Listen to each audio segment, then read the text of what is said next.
গুগামুখ চিকিৎসালয়ে এবাৰ ব্যৱস্থা কৰক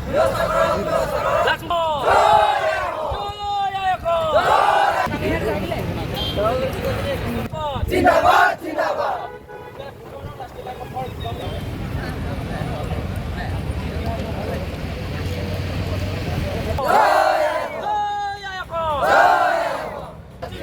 জিন্দাবাদ জিন্দাবাদ জিন্দাবাদ গোলাপ জিন্দাবাদ জিন্দাবাদ জিন্দাবাদ ইনকলাব জিন্দাবাদ গোগামুখ আঞ্চলিক কমিটিয়ে আজি গোগামুখৰ তিনিটা বিশেষ সমস্যা লৈ আমি 2 ঘণ্টীয়া অৱস্থান ধৰ্মঘট কাৰ্যসূচী ৰূপায়ণ কৰিছোঁ।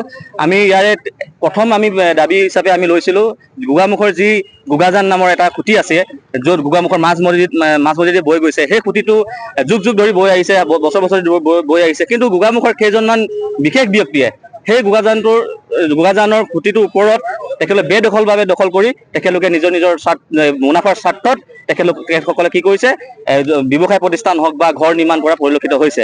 আমি আৰু এটা কথা আমি শুনিবলৈ পাইছোঁ তেখেতসকলে সেয়াই কৰাই নহয়, চৰকাৰীভাৱে থকা গোটেই খুঁটিটোত তেখেতলোকে কি কৰিছে ব্যক্তিগতভাৱে ম্যাদীকৰণ কৰাৰ ব্যৱস্থা গ্ৰহণ কৰিছে। এইটো অতি দুৰ্ভাগ্যজনক কথা। তাৰ ছত্ৰছায়াত তেখেতলোকে তেনেধৰণৰ কাৰ্য কৰিবলৈ আগবাঢ়ি গৈছে। গতিকে এই ম্যাদীকৰণৰ যি ব্যৱস্থাটো তেখেতলোকে হাতত লৈছে, আমি ইয়াৰ পৰা আমি প্ৰতিবাদী কাৰ্যসূচীৰ পৰা আমি সকীয়াই দিছোঁ বিভাগীয় কৰ্তৃপক্ষক। তেখেতসকলে যদি অনতিপলমে এই গোগাজানৰ খুঁটিটো যদি বেদখল মুক্ত নকৰে, আমি গোগামুখ অঞ্চলৰ ৰাইজৰ সহযোগত আমি গণতান্ত্ৰিক আন্দোলন গ্ৰহণ কৰি আমি নিজে মুক্ত কৰিবলৈ বাধ্য থাকিম। দ্বিতীয়তে আমি লৈছিলোঁ গোগামুখৰ যি গম পাই আমাৰ গোগামুখ অঞ্চলৰ প্ৰায় 2 লাখৰো অধিক আমাৰ জনবসতি কৰা এটা অঞ্চল। ইয়াৰে মেডিকেলখনৰ ব্যৱস্থাটো হৈছে অকণমানি বেমাৰ এটা হ'লে অসুখ এটা হ'লে ৰাইজক সেই লখিমপুৰ পঠিয়াই ৰাইজক ধেমাজি পঠিয়াই দিয়ে। এইটো ব্যৱস্থাটো সম্পূৰ্ণ দুৰ্ভাগ্যজনক বিষয়। আমি সেইটো কাৰণে FIRৰ যিটো ব্যৱস্থা ফাৰ্ষ্ট ৰেফাৰেল ইউনিট সেই ব্যৱস্থাটো গ্ৰহণ কৰিবলৈ আমি এই কাৰ্যসূচীত দাবী জনাইছোঁ।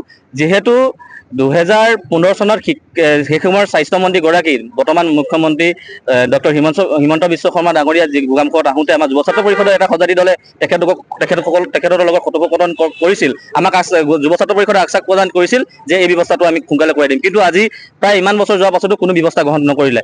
গতিকে আমি গোটেই মেডিকেলখনৰ যি যন্ত্ৰপাতি, বিশেষকৈ বিভিন্ন ধৰণৰ যন্ত্ৰপাতি আছে মেডিকেলখনত, কিন্তু উপযুক্ত ডক্টৰ নাই।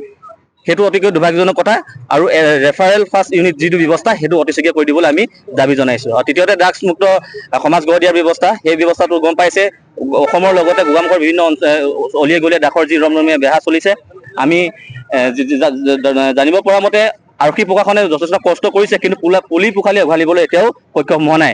আমি কম সময়ৰ ভিতৰতে জিলা প্ৰশাসনক আহ্বান জনাইছোঁ তেখেতসকলে খুব কম সময়ৰ ভিতৰতে এই ড্ৰাগছ বোলা যি ৰমৰমীয়া বেহা হওক সেৱন কৰা যিসকল ব্যক্তি তেখেতসকলক ধৰি উচিত শাস্তি প্ৰদান কৰি সেই ড্ৰাগছ বোলা বস্তু পুলিয়ে পোখালি উঘালি দিবলৈ আমি আজি এই প্ৰতিবাদী কাৰ্যসূচীৰ পৰা দাবী জনাইছোঁ।